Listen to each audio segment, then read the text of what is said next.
Recently अप्रैल 2021 में एक hacker Domino's India के कंज्यूमर डेटा को डार्क वेब पर करीब 4.25 करोड़ में बेच रहा था। जी हाँ, पर क्या है ये डार्क वेब?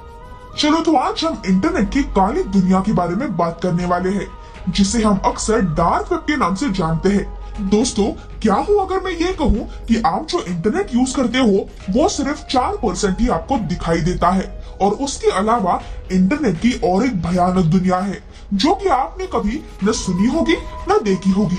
जी हाँ, आज इंटरनेट पर बहुत सारी इंफॉर्मेशन अवेलेबल है और वो दुनिया में सबको एक्सेसिबल है। लेकिन क्या आप जानते हैं, इसके अलावा भी इंटरनेट पर बहुत सारी इंफॉर्मेशन है जो कि ज्यादातर कोई नोटिस नहीं करता क्योंकि वो हिडन होती है। जी हाँ, और इंटरनेट की इसी हिडन साइड को डार्क वेब कहा जाता है। जैसे मान लो, अगर हमें किसी चीज की इंफॉर्मेशन चाहिए तो हम सबसे पहले जाते हैं गूगल पर, फिर हम टाइप करेंगे और हमें बहुत सारी वेबसाइट्स विजिबल होगी जिसमें हम जो चाहिए वो इंफॉर्मेशन ले सकते हैं। इसे कहा जाता है सरफेस वेब।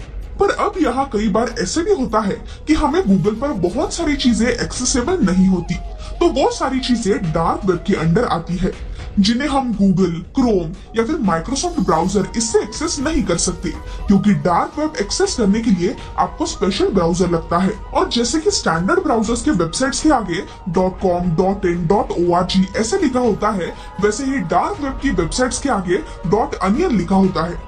दरअसल डार्क वेब एक एक्सट्रीम ऑनलाइन प्राइवेसी वाला सर्वर है, यानी अगर आप गूगल पर कुछ सर्च करते हो तो गूगल को पता चल जाता है कि आपने क्या सर्च किया है।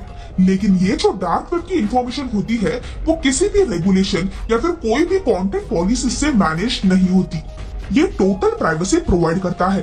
डार्क वेब के जो वेब पेजेस होते हैं वो आपको बाकी के कोई भी सर्च इंजिन्स पर नहीं मिलेंगे क्योंकि वो हिडन होते हैं, और इसीलिए बाकी के ब्राउजर्स इन वेबसाइट्स को अनसेफ कहते हैं। पर क्या डार्क वेब सच में अनसेफ या फिर इलीगल है?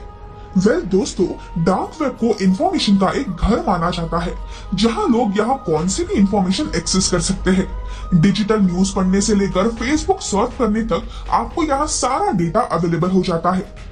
लेकिन कुछ इलीगल कंटेंट की वजह से आज डार्क वेब का नाम बदनाम हो चुका है।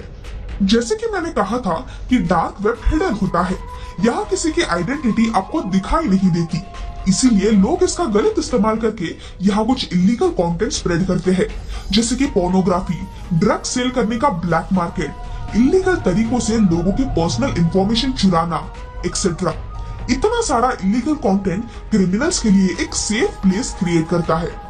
क्या आप जानते हैं, recently popular website big basket का यूजर डेटा डार्क वेब पर लीक हो गया है, जिसमें करीब 2 करोड़ इंडियंस के ईमेल आईडीज, नंबर्स और एड्रेस भी मौजूद है। इतना ही नहीं, बहुत सारे टेररिस्ट, यहाँ तक कि जर्नलिस्ट भी डार्क वेब का गलत इस्तेमाल करते हैं।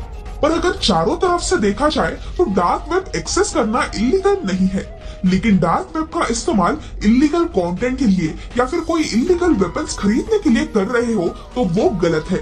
यानी कि मान लो आप डार्क वेब सर्फ कर रहे हो तो वो लीगल है, लेकिन पायरेटेड मूवीज या फिर गेम्स ले रहे हो तो वो इलीगल है।